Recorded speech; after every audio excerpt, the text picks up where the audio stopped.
So, the 8-day illusion detox, where does it start? Well, it starts with the uncertainty principle, which is that certainty is the enemy of unity. And unity is where we find all of the truth, right? The things that we can agree on. We know these things are truth because there is a collective consensus. It is the aspect of reality that we can all collectively be aware of and perceive. But just because we cannot be aware of it and that we don't perceive it does not mean that it is not true.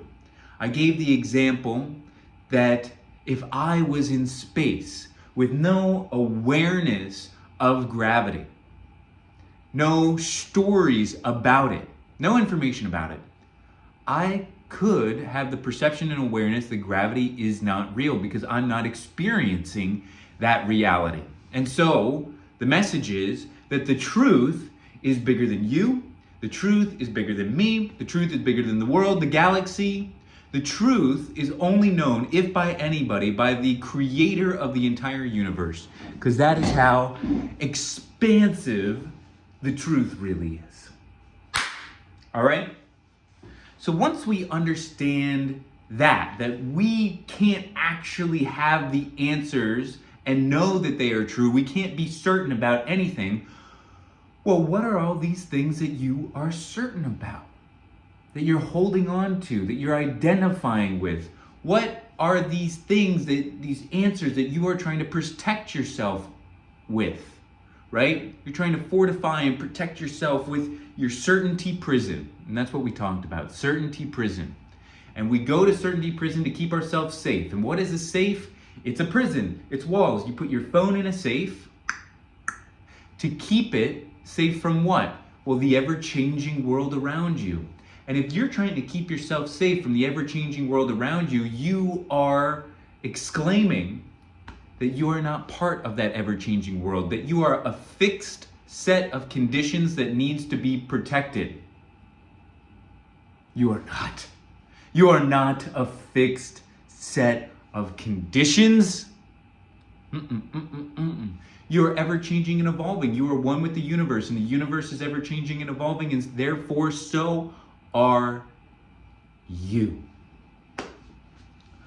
Okay, so if we can't be certain about anything and that there's nothing to keep safe because we're ever changing and evolving, there's no fixed set of conditions to protect, then what?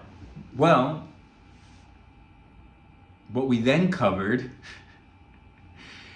is that true security comes from feeling safe enough to let go of the illusion of external security, which means we have to have internal security.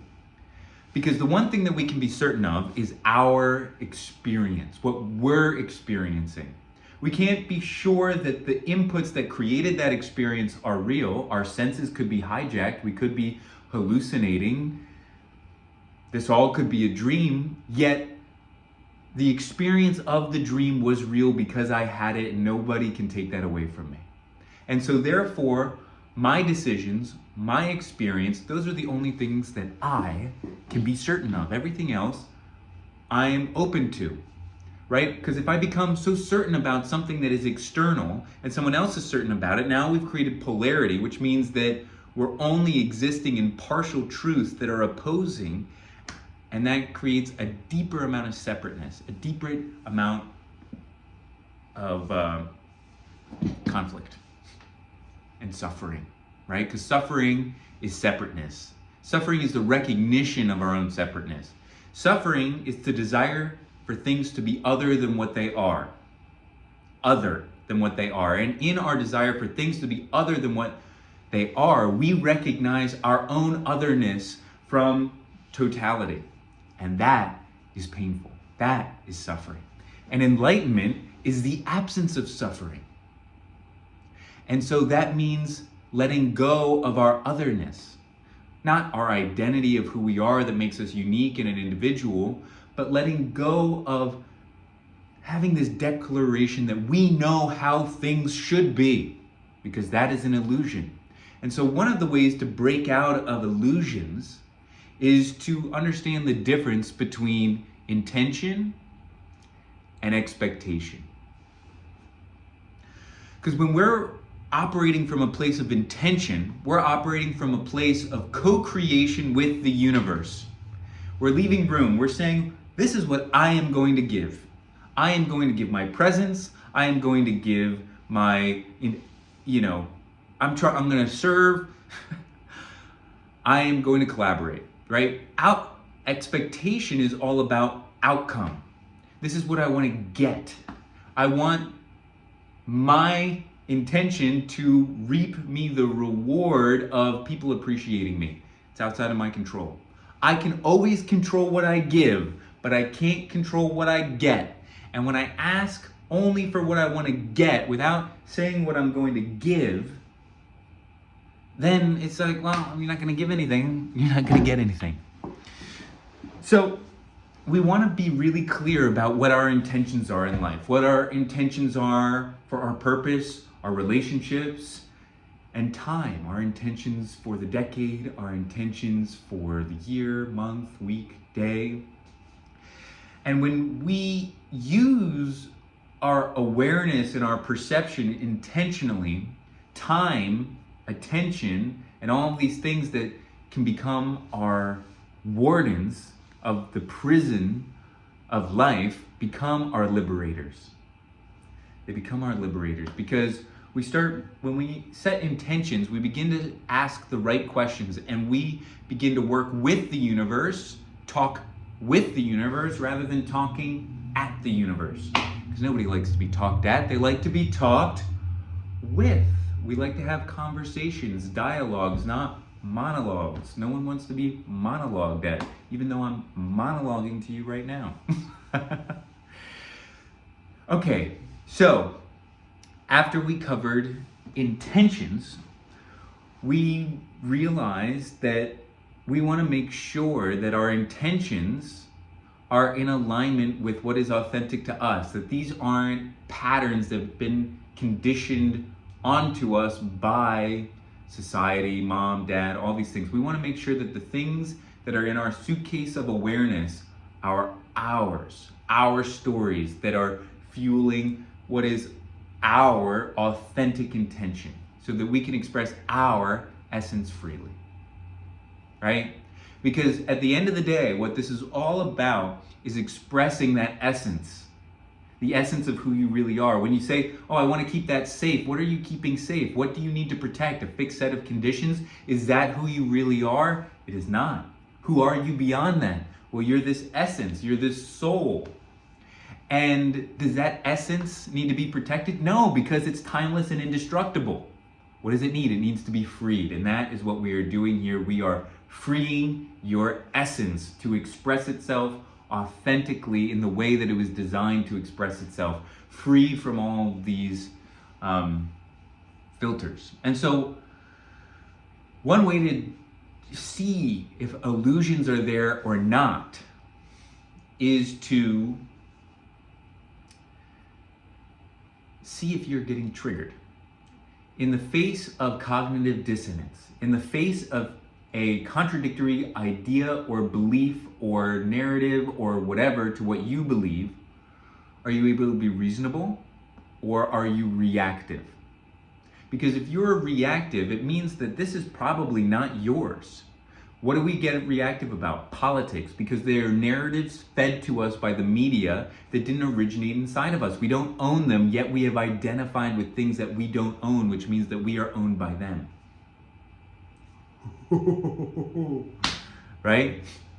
So, if I'm able to have a political conversation from a place of reason, where I'm not reactive, that means that I haven't identified with any of these narratives that aren't mine. I am just playing in a soup of narratives, right? And that's healthy. But if I am reactive,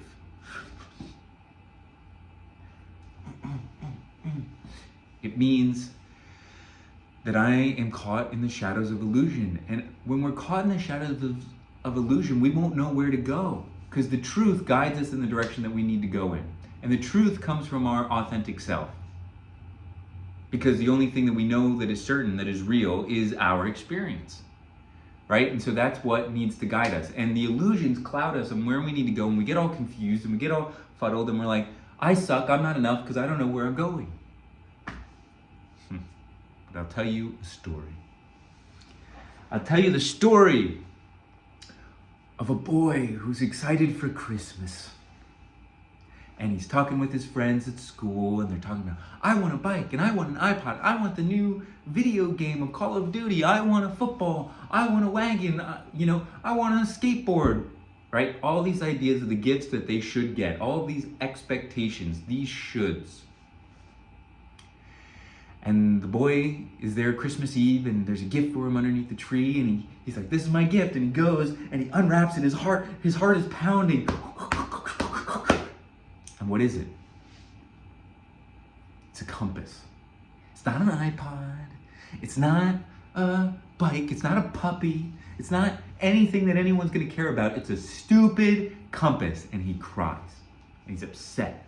And he tries not to be upset because, they gave him the compass. He's like, oh, thank you, blah, blah, blah. But he's upset. And then he throws it in his drawer. He goes to school and everybody's like, what did you get for Christmas? And he's like, oh, don't worry about it. What did you get for Christmas? Because he feels shame about his gift, because he doesn't think that they're going to be able to value it. Because he doesn't value it. How would they value it if he doesn't value it? He can't sell something that he doesn't value. And so his grandfather one day sees him moping around.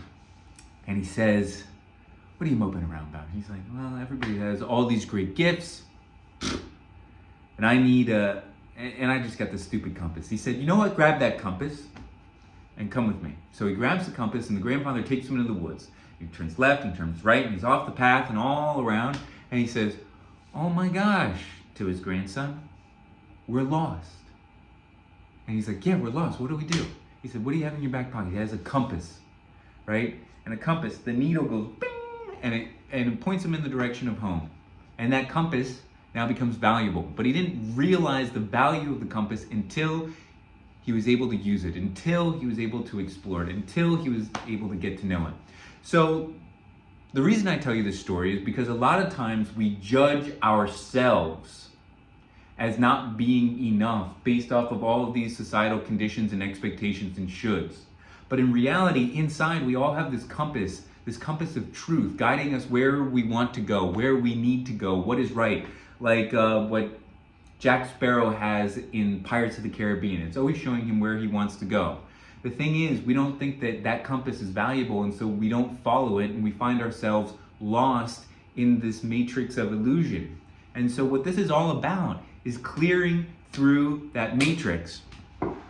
And so to get to know that, you need to trust in it. You need to trust that the gifts that you have been given are perfect, even if you can't see it.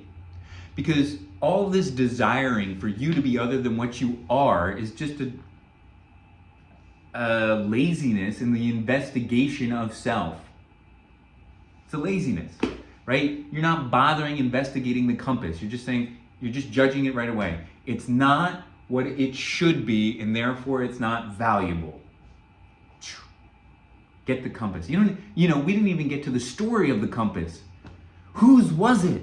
Where has it gone? What has it done? What has your soul done? Right? What does your soul have to share? Maybe the compass has magic. We don't know. We didn't explore it.